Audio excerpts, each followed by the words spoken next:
Colonel Asierto. Colonel Asierto, magandang hapon po sa inyo.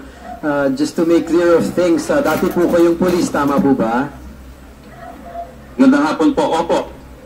Ano po ba kayo? Nag-PNPA, PMA, at anong batch po kayo nagtapos? Bilang po sa PMA class of 1989. Philippine Military Academy po, PMA? Opo, PMA po. 1989. 1989. Opo. Noong taong 2003, kayo po ay kasama sa founding team ng PNP's first separate drug unit, yung Anti-Illegal Drug Special Operations Task Force, kung tawagin, tama po ba? Opo, doon po ako nakasign during that time. Ano po yung naging katungkulan nyo dun sa task force na yun? Isa po ako sa mga unit chief. Ang hawak ko po yung Special Operation Unit 3. Specifically for drug eradication po, tama po? Opo, ang ano po namin, ang focus po namin is yung high value targets, yung mga foreign nationals. Na-involve sa illegal na droga. Opo. Noong taong 2015 naman po, ang task force nag-expand siya eh. Naging Illegal Drugs Group, AIDG, tama po? Opo, transition po siya. At kayo naging bahagi rin nun, parte rin po kayo nun. Naging parte rin po ako. Eventually, naging PNP Drug Enforcement Group o DEG. Kayo naging bahagi rin po nun, tama po? Opo, naging deputy po ako nung i-organize po yung Drug Enforcement Group. Ako po yung in-appoint na ni Chief PNP Bato de la Rosa at that time na naging deputy for administration. I can see, Colonel Asierto, that you have a wide experience in the anti-illegal drug campaign, being part of multiple groups that is specifically tasked to eradicate illegal drugs. Kung susumahin po ang inyong karanasan bilang isang anti-drug operative, gaano po kahaba ang naging karanasan ninyo? Siguro po mga almost 2 decades po.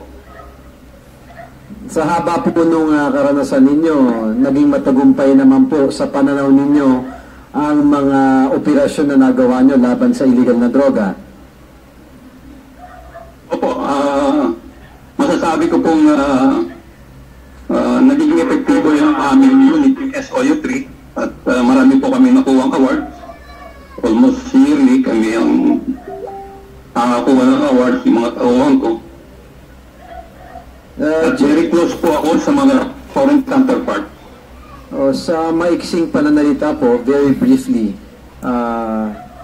choosing a few of your major accomplishments, partly that has been mentioned earlier or not, pakibahagi nga po sa committee ito yung pinaka malaking accomplishment nyo sa paglaban sa illegal na droga.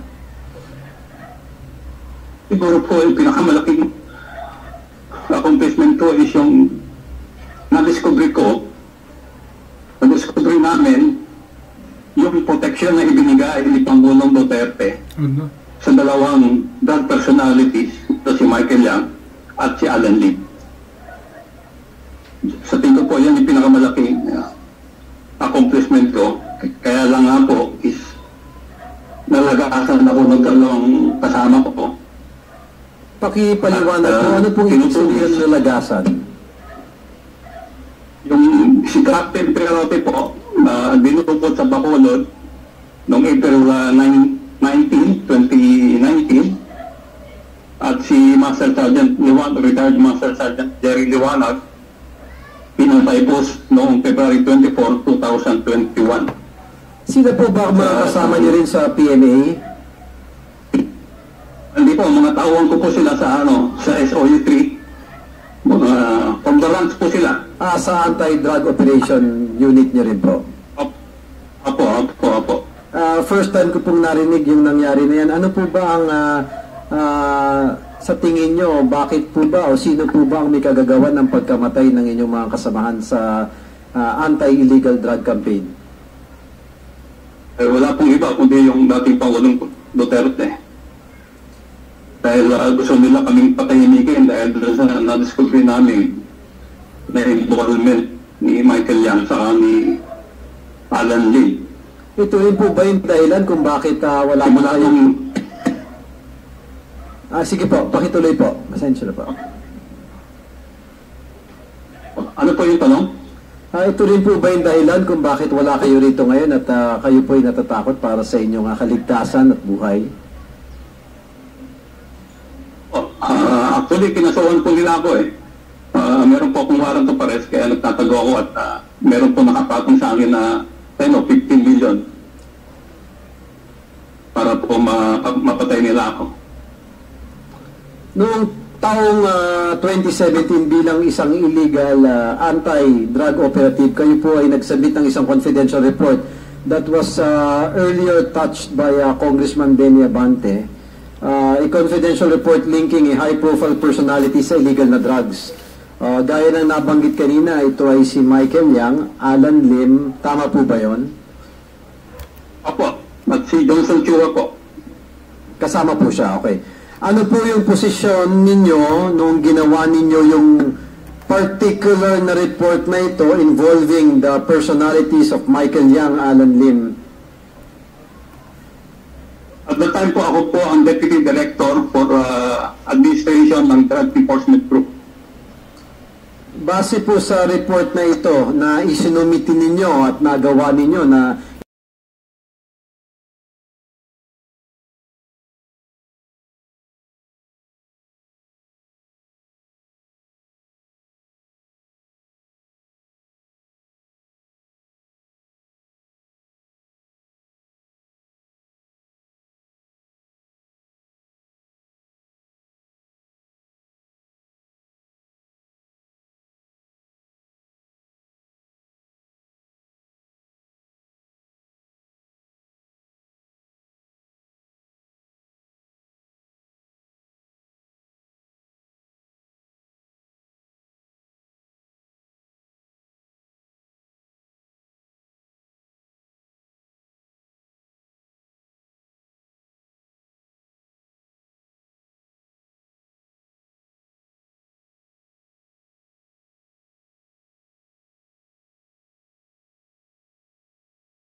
ng PIDEA at nung maupo si PNP Oscar Albayalde, binigyan ko rin po siya ng report.